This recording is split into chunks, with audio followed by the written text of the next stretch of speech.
Oi meninas! Oi meninas, como é que vocês estão? Tudo bem?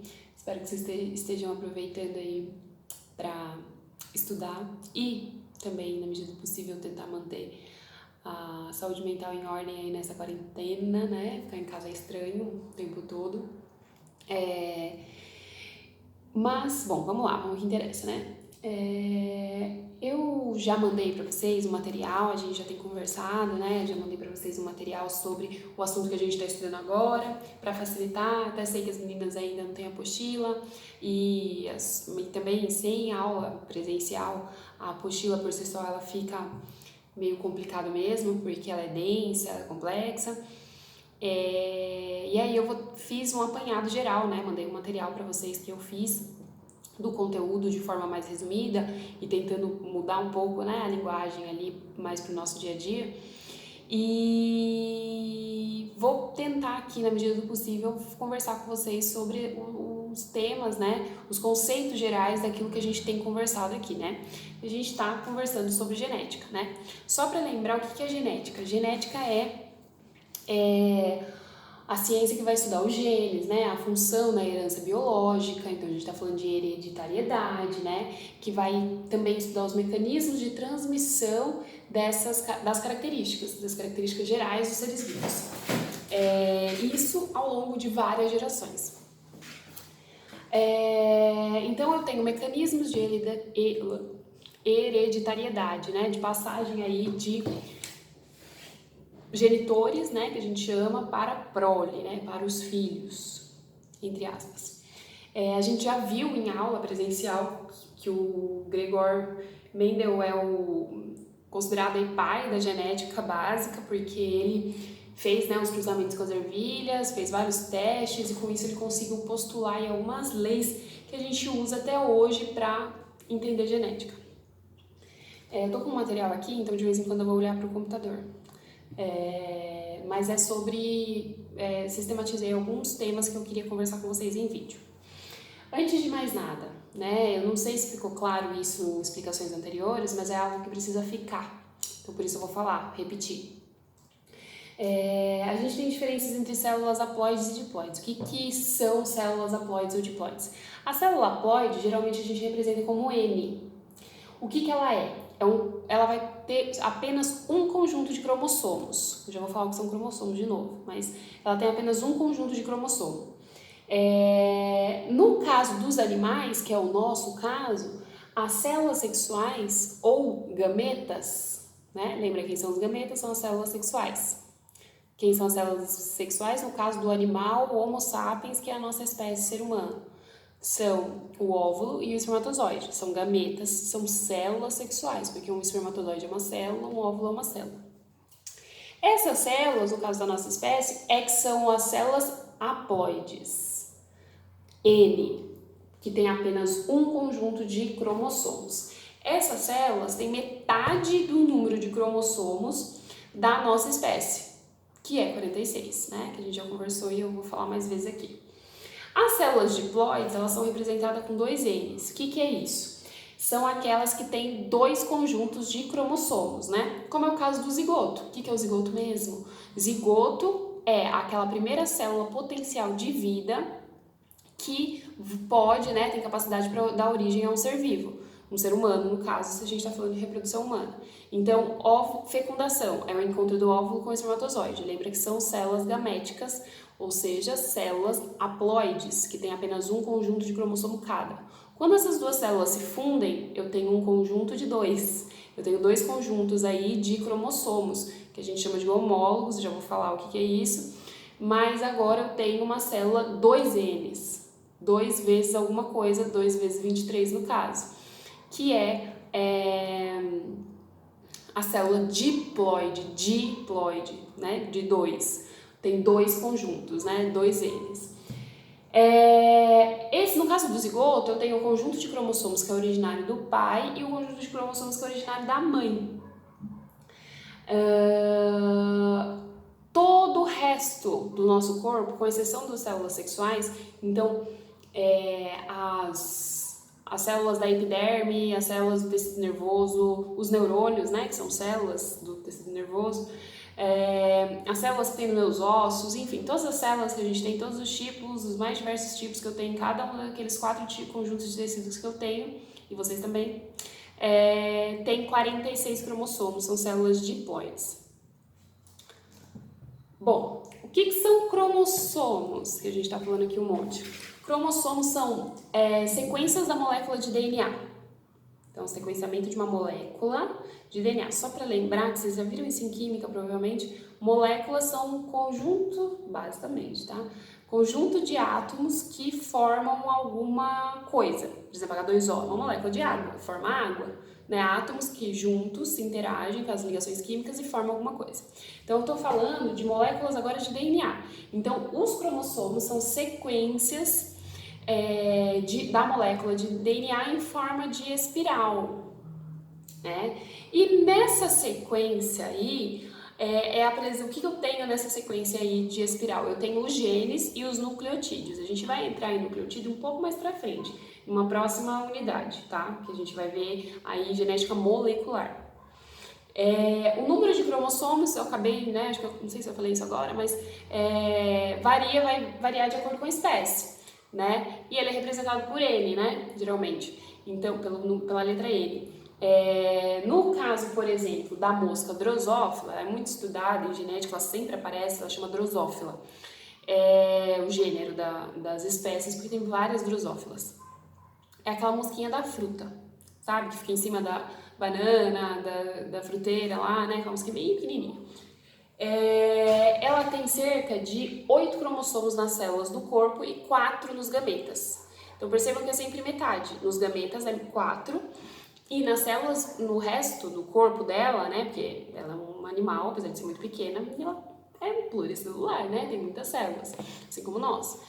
No resto do corpo dela, ela tem células diploides, né? Células com 8 cromossomos.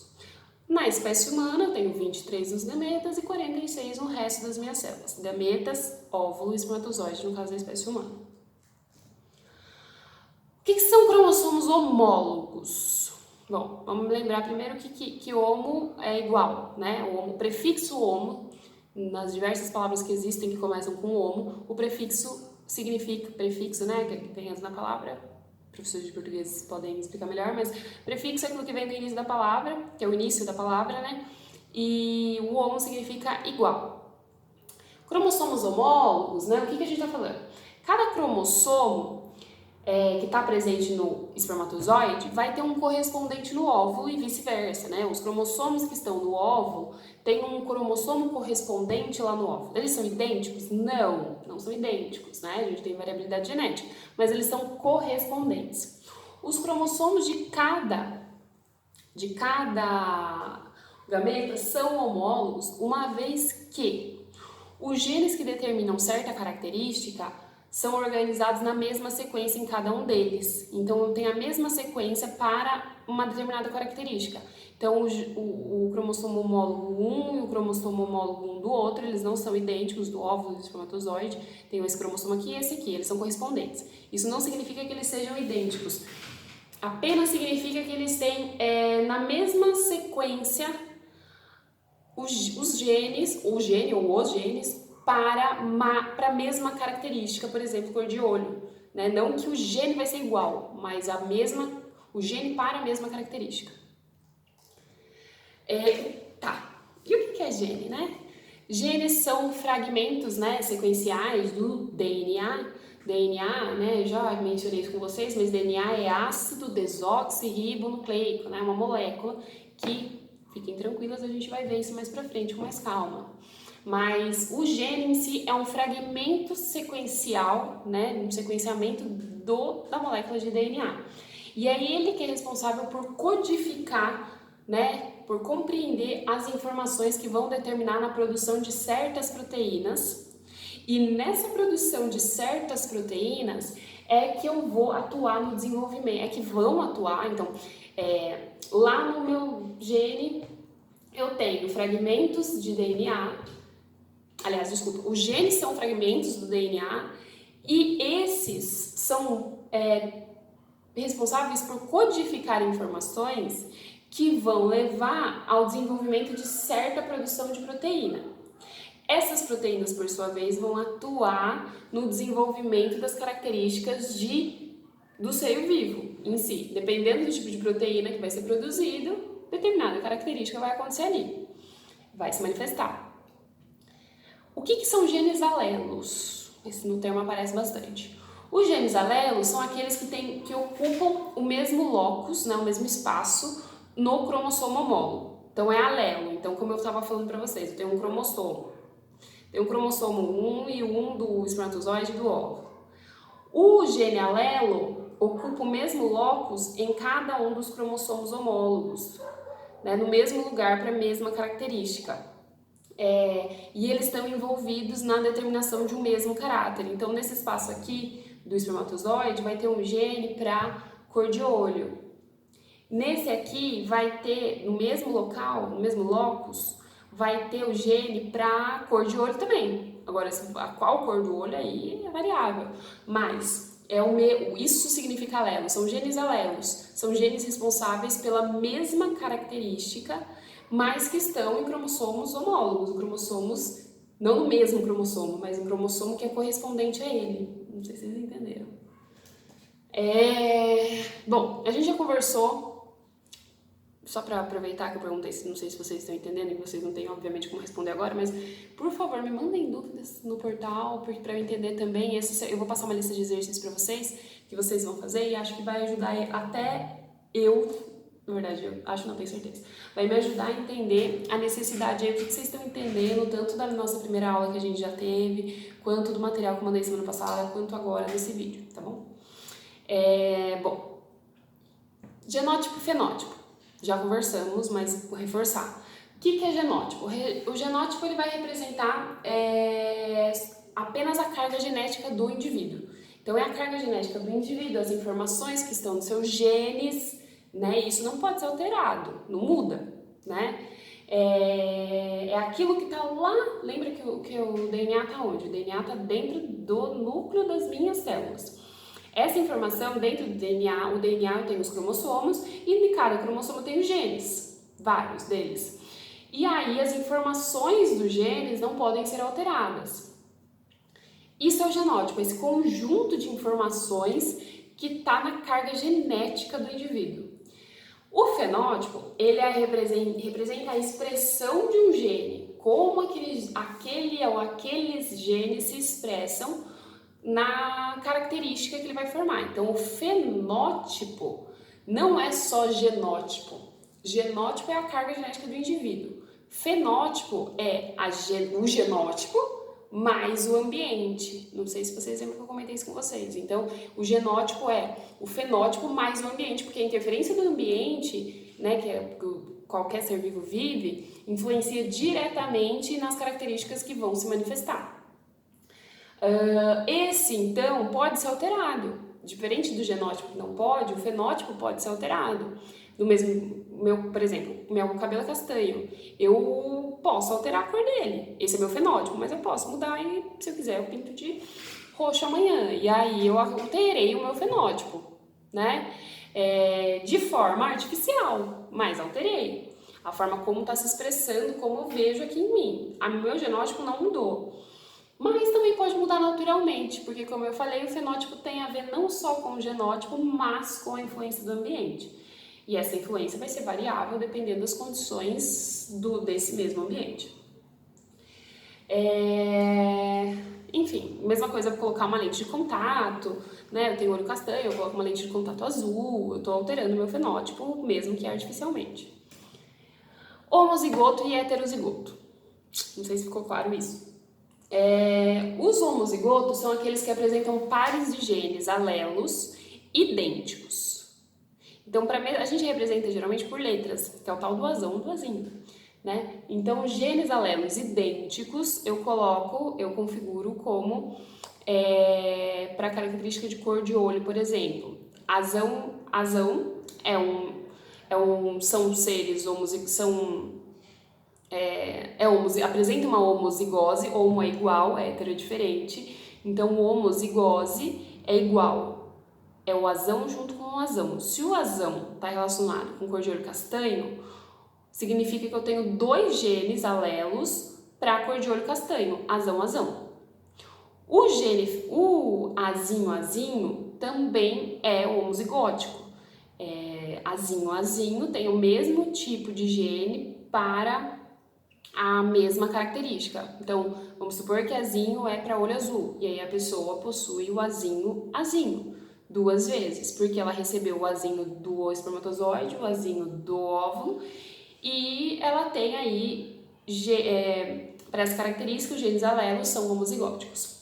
Os que a gente chama de heterozigóticos é quando esses genes alelos são diferentes. Se não for claro que é gene alelo, volta aí, porque eu falei, né, no início da aula, mas volta, a vantagem da aula gravada é que vocês podem pausar, voltar 1000 vezes, né? Mas os genes alelos, eles são diferentes. Então, é o caso quando eu tenho um azão e um azinho. Um azão e um azinho. Então, é diferente, né? Então, o azão é para olho castanho, o azinho é para olho azul. Os 2 juntos, eu tenho 2 alelos para a mesma característica, só que esses genes alelos são diferentes. Um é para olho castanho, outro é para olho, como eu falei? Azul. Então, eles são heterozigóticos, que são diferentes. Dentro disso, eu tenho a dominância e recessividade. Então, para uma mesma característica, quando eu tenho esses alelos, esses genes, eu vou ter aí também...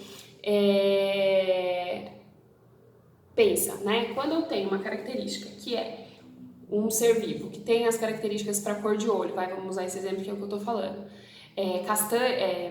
Castanho e azul, então ele é azinho, ele é um indivíduo heterozigótico, qual que vai se manifestar?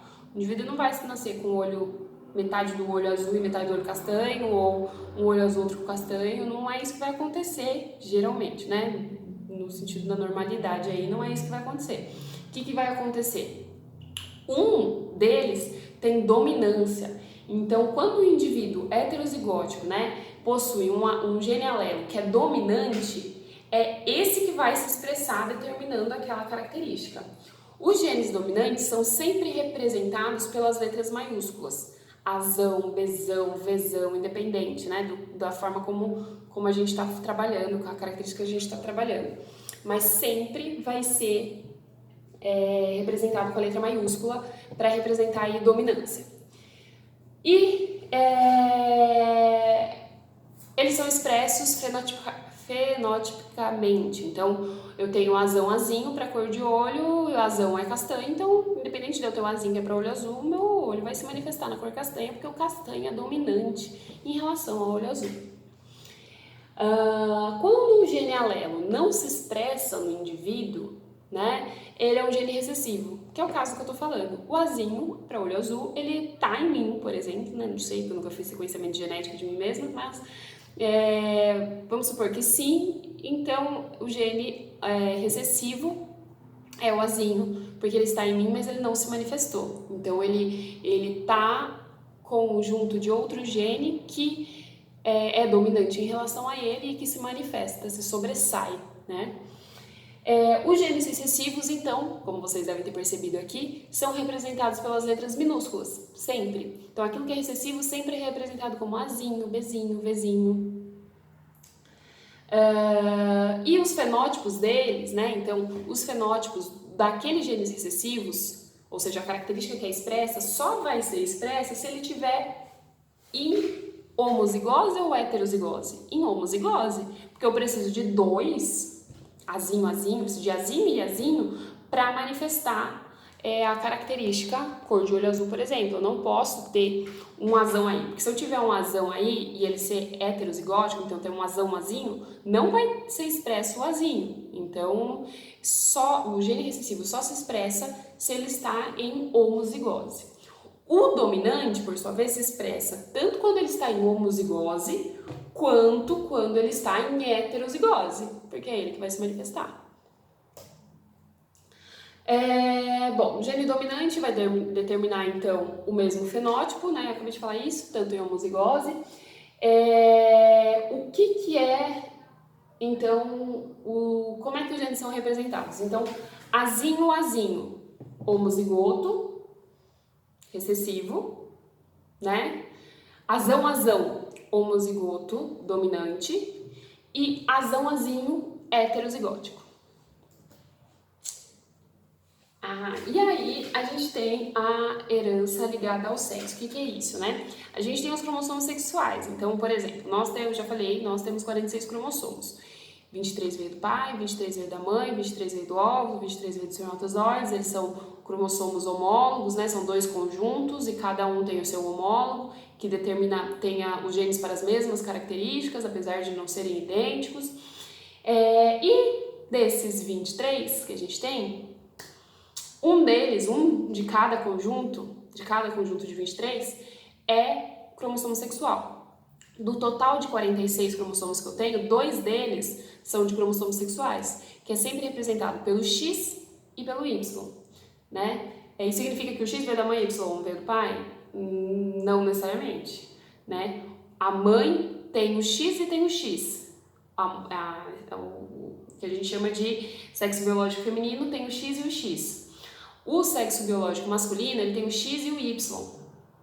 Então, ele vai ter os 2 tipos de cromossomos que existem na espécie humana.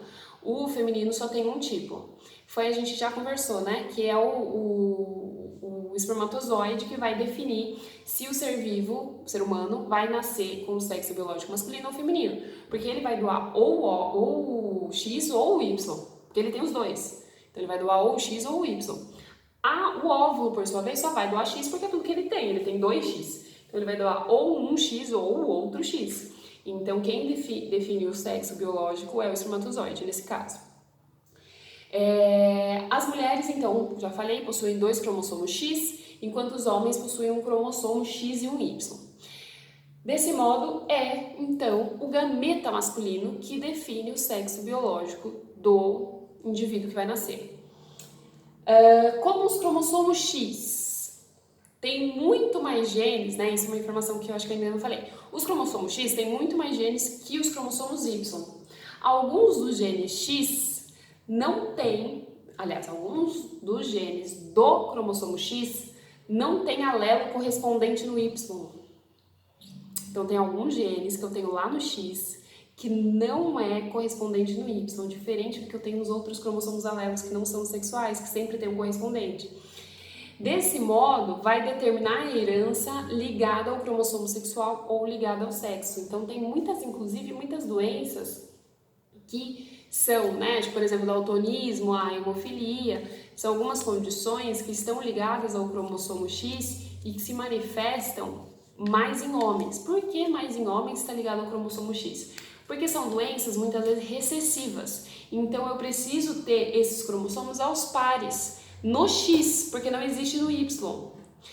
Só que eu preciso ter aos pares em quem tem o X, no X que existem nesse ser vivo. No caso da mulher, do sexo biológico feminino,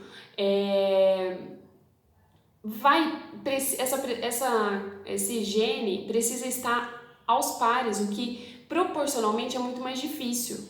No sexo biológico masculino, basta ele ter um X que tem essa característica que vai se manifestar, porque ele não tem um outro X para se sobressair e ser dominante, né, na característica, essa característica não se manifestar. Por isso que o daltonismo são exemplos, né, o daltonismo e a hemofilia são exemplos de doenças determinadas pelos genes presentes no cromossomo X, né? Daltonismo é uma condição, né, de certa cegueira, entre aspas, para cores, né, que você confunde as cores, e é uma condição produzida por um alelo mutante, né, que houve uma modificação nesse alelo que é responsável por produzir os pigmentos visuais, né, os pigmentos das cores. E é uma condição que aparece mais em homens, né? A própria calvície também, né? Bom, em relação aos cruzamentos, essa aula já tá ficando um pouco longa, mas em relação aos cruzamentos, eu posso fazer um negócio chamado quadro de Punnett. Não sei se vocês já ouviram falar ou se já leram alguma coisa sobre isso. Meninas também que já terminaram o ensino médio, né? Não sei, mas vamos lá.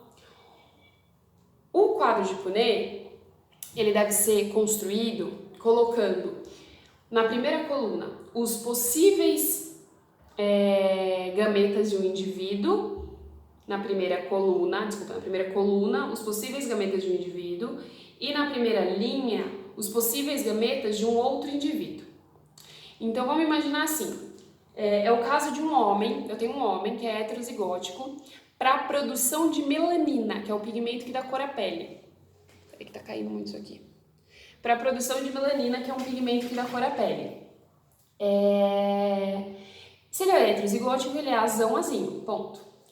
E uma mulher é homozigótica dominante. Então, ela é homozigótica dominante, azão, e homozigótica azão também, azão-azão. Então, ele é azão-azinho, ela é azão-azão. Para a mesma característica, produção de melanina. Os gametas do homem seriam o azão e o azinho. E o da mulher, o azão e o outro azão. Nessa situação, né, eu vou mostrar para vocês aqui, vou tentar mostrar, deixa eu ver como que eu faço aqui. Não. Eu vou tentar mostrar para vocês como é que fica o quadro de boneca, fazendo uma gambiarra aqui, que eu não sei se tá dando certo, mas eu tô vendo aqui, acho que vocês conseguem ver que eu tenho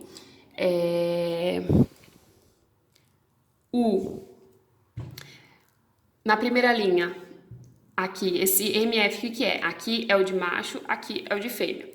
Aqui o de macho eu tenho o genótipo, então, heterozigótico, azão-azinho, e o da fêmea, azão-azão. Porque ela é homozigótica dominante, por isso azão. Aí eu faço os possíveis cruzamentos. O que é isso? Eu junto este aqui com este daqui, nessa primeira coluna, eu vou juntar este daqui com este daqui e este daqui com este daqui. E na terceira coluna, né, eu vou juntar este daqui com este daqui e este daqui com esse daqui. E vou fazer os cruzamentos. Qual que é a possibilidade aqui? A possibilidade de prole de indivíduos só vai nascer como azão-azão, primeiro cruzamento, azão-azinho, segundo cruzamento. Outra possibilidade, azão-azão, da fêmea aqui, do macho aqui, azão-azinho, outra possibilidade. Só. Então, o que vocês conseguem ver aqui? 50% dessa prole vai nascer como homozigótica dominante. E os outros 50% vai nascer o quê?